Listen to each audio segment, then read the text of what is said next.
इचलकरंजीतील गुरुकृपा इलेक्ट्रॉनिक्समध्ये या व खरेदीचा आनंद लुटा।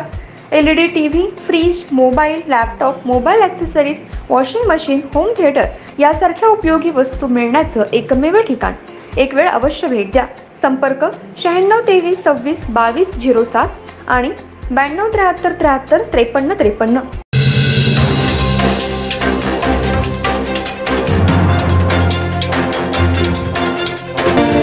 नमस्कार, मी तेजस्विनी मगदूम। एम मराठीमध्ये आपल्या सर्वांचं स्वागत आहे। पाहूया ठळक घडामोडी। विषय आहे तो स्टोअर मॅनेजर जो होता त्यांनी सांगितलं नाही की वॅक्सिन अवेलेबल आहेत म्हणून। तुम्ही स्टोअरचा जो चार्ज असतोय, काय काय आपल्याकडे शिल्लक आहेत मटेरियल, किंवा तुमच्याकडे काय वॅक्सिन आहे याचं तुम्ही माहिती देत नाही असते की मग माहिती आता का नव्हती? यांनी का सांगितलं त्यांना वॅक्सिन नाही म्हणून? वॅक्सिन नाही म्हणून का सांगितलं? केल्यानंतर आपल्याला कोणी नाही म्हटलं। आम्ही जेव्हा फोन वॉर्ड मध्ये केलं ना तेव्हा नाही फोन नाही म्हणलं त्याचा नंबर घ्या आणि त्यांच्यावर ऍक्शन करा। तुम्ही जे फोन करा, तुमच्या मॅडमांना पण फोन करा आणि ऍक्शन घ्या त्याच्यावर। माणसं महाराजचा कॉन्ट्रॅक्ट घेतला, करा ऍक्शन घ्या। काय नाव होतं त्यांचं? नाव सांगा मला त्याचं. घ्या नाव काय होतं त्यांचं? ज्यांनी तुम्हाला नाही म्हणून सांगितलं वॅक्सिन त्यांचं नाव सांगा। मेल मेडिकलला तू कॉल केलतास ना? हा काय लँडलाईन वरनं केलं? काय नाव काय त्या मेन मेडिकलचं? विचारा, नाव विचारा त्याचं। काय सांगतो तुम्हाला, तुमच्या या हलगर्जीपणामुळे लोकांना त्रास होतोय।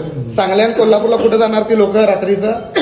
तुमच्याकडे वॅक्सिन अवेलेबल होतंय लगेच आम्ही दंगा केल्यावर। तुम्ही दंगा केलेलं मला तर नव्हतंच माहिती। तुम्हाला माहित, तुम्हाला कुणालाच काय माहित नसतं मॅडम, हे दुर्दैव आहे आयजीएमचं। कुणालाच काय माहित नसतं तुम्हाला। आता अवेलेबल झालंय, कसं झालं तेच विचारलं। चिठ्ठी द्या जरा मला, कुठे आहे ती? ही कुठं जायची चिठ्ठी आहे? बरोबर, कोल्हापूर, सांगली किंवा कोल्हापूरला जायची चिठ्ठी आणि आता वॅक्सिन अवेलेबल होतं। काय चिठ्ठी दिला तुम्ही अवेलेबल आहे तर?